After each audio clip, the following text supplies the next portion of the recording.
परमशिवोऽहम् ॐ नित्यानन्द परमशिवोऽहम् ॐ नित्यानन्द परमशिवोऽहम्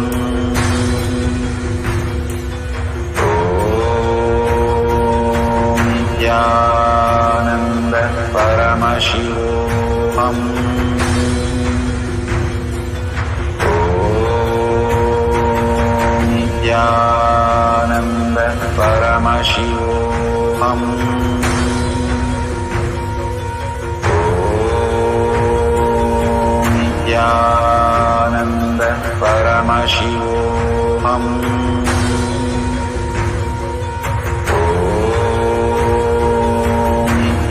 नित्यानन्द परमशिवोऽहम् ॐ नित्यानन्द परमशिवोऽहम् ॐ नित्यानन्द परमशिवोऽहम्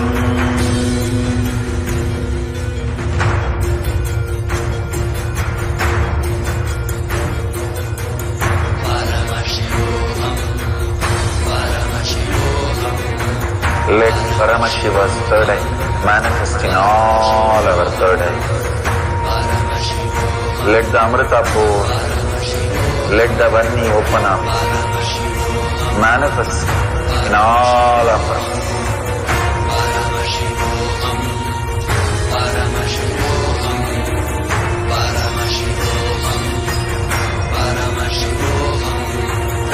Let Paramashiva overflow, manifest the powers in all our third eyes.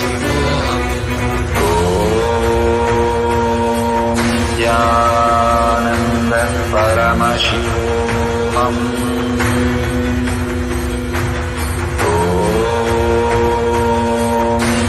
Nityananda Paramashivoham.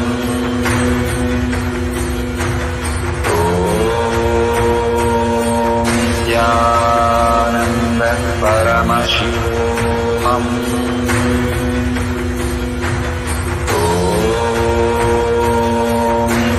Nityananda Paramashivoham.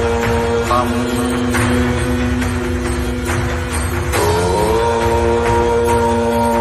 Nityananda Paramashivoham.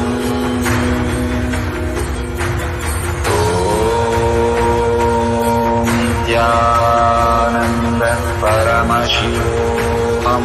Nityananda Paramashivoham. Om Nityananda Paramashivoham.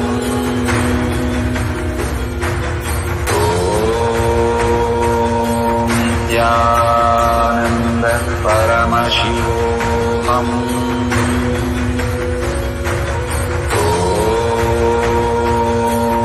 Nityananda Paramashivoham. Om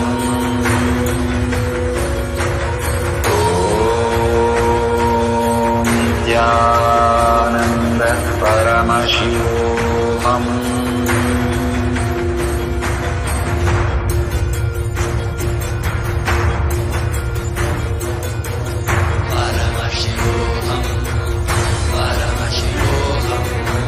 Let Paramashiva's third eye manifest in all our third eyes. Let the Amrita pour, let the Vanni open up, manifest in all of us.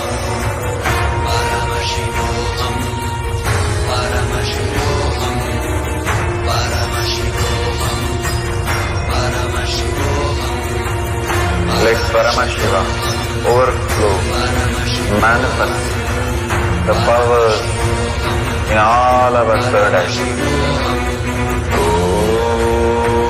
Om